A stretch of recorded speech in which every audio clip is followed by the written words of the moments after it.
6,178 জন যে আপনারা ডিউটি করবেন, দায়িত্ব পালন করবেন, সকলে এই নির্বাচনকে সুষ্ঠু এবং নিরাপদ, সুশৃঙ্খল, আনন্দমুখর, উৎসব মুখর করার জন্য আপনাদের যে দায়িত্ব, সেই দায়িত্ব সঠিকভাবে পালন করতে হবে ইনশাআল্লাহ।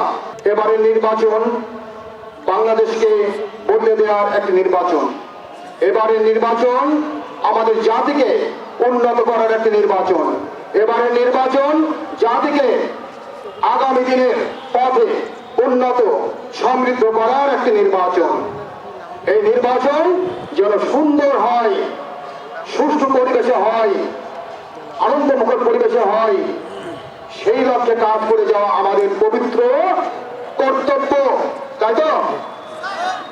সরকার আমাদেরকে এই দায়িত্ব দিয়েছেন, এটি আমাদের উপর একটি আমানত রেখেছেন।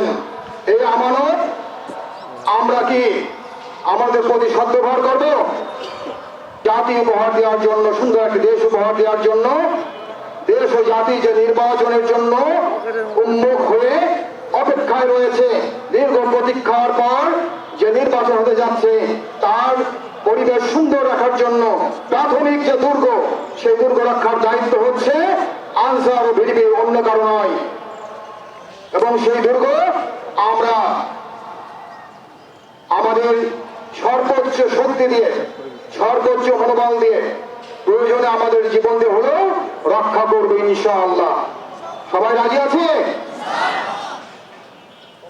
আমার কথা এই যে আপনারা সুন্দরভাবে তন্ময়ের মতো মনময় হয়ে শুনছেন, আমি আপনাদেরকে ধন্যবাদ জানাচ্ছি। এই জন্য আপনারা সুন্দর পরিবেশে, সুন্দর একটি সুশৃঙ্খল ভাবে এখানে উপস্থিত হয়েছেন, এই জন্য আপনাদেরকে সাধুবাদ জানাচ্ছি।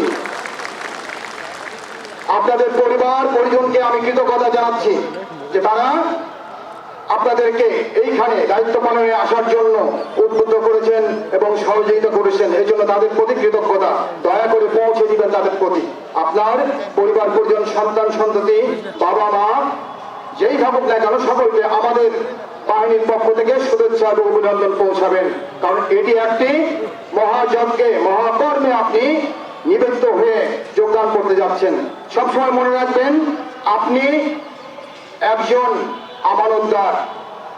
এই আমানতের জবাবদিহিতা যেমন আপনার বিবেকের কাছে দিতে হবে, তেমনই ভাবে যে ধর্মেরই হন না কেন, আপনি ধর্মে বিশ্বাসী হন, তাহলে মৃত্যুর পরে দিতে হবে নাকি?